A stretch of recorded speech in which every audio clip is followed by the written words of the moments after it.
that? This is Ryan Lewis. Macklemore. You are tuned into GoodFellaMedia.com. 7:10 a.m. No KJR.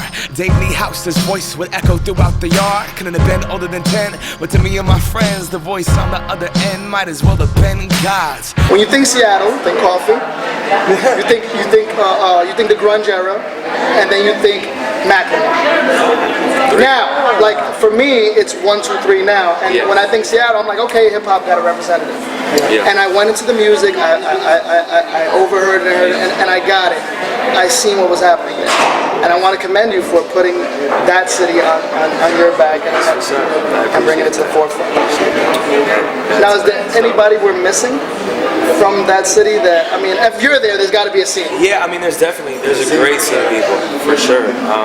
There's Sir Mix-a-Lot, the pioneer. Oh, wow. There's Blue Scholars, who came before us in terms of like kind of a newer wave of music. And there's a bunch of other new cats, Shabazz Palaces. THEESatisfaction. Yeah, there's a bunch of people. The list can go on and on and on. But we are at the moment, you know, at the forefront. This tandem, even some people before I got here, someone told me, I think Macklemore's a group. And I'm like, no, I'm sure it's one guy and another guy. And they're like, no, I'm like, no, they're always together. They're a tandem in production and you don't. It seems like your rapport with one another is almost as genuine as the work. For sure. Is that the secret sauce here? Because I think that's I think it's unusual, for sure. I think it's something that is really hard to manufacture. Like I'm an MC who's tired of shopping around for beats, and I just want to meet my producer that we have really similar artistic taste and values, and I trust them. And beyond that, we have just a great friendship. Like you can't just make that shit happen. I think that it's happened few and far between in the last 10, 15 years in hip hop, and I think that we're both lucky that we're each completely content with the creative partnership that really just organically came together.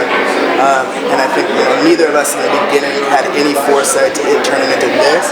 And now that it is this, I think neither of us would really have it any other way. In terms of for here right now and these next few records that we're both going to make with our musical lives, I think there's nobody that creatively either of us would have.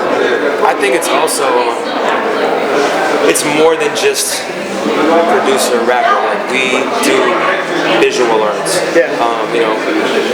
Ryan primarily directs videos. I also help direct videos. We do graphics together. We are our own brand. We design the merch. Like everything that we do is together. So I don't think of it. I think of it in a bigger picture as just like a company. It's really a family. Like for lack of a better word. with you, especially with you, out of everyone that's on the freshman list, it's either you don't know him, so you immediately don't want to listen to him, or you absolutely would die for Macklemore. True. So that contrast, the reason why I said at the beginning of that story, that contrast was me and that young man Ian. I didn't really know much, so I opposed it. Yeah. He knew everything, and he was so sincere about sharing it. Yeah. Do you think that's our fan base? That is who listens to our music. These people that connect with it on that level, where that's why we're here in New York right now, is because of that fan base. It's not because of industry buzz. It's not because of blog necessarily. It's not because of a label. It's because of a fan base that is dedicated on that level. That's definitely how it started. For sure, it was no blogs. Blogs picked us up. I think that you had a couple blogs that still didn't really fuck with it, like a couple like quintessential like hip hop blogs. But we were definitely getting blogged, and the videos grew. Like first video started out slow, and now we put out a video and it goes like that. It goes fast.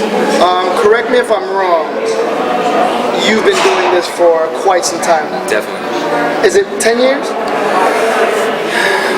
Professionally, because I know Professionally, probably about 6, 7 years. Okay. Yeah. So you already have a body of work. A lot of people, I guess the number one question was, it's not a freshman? Yeah.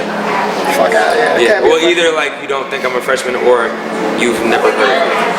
Yeah. So there's not a lot of like in between. All right. Yeah. I see my people's not a drug, that's denial. Groundhog Day life repeat each time. I seen Oxycontin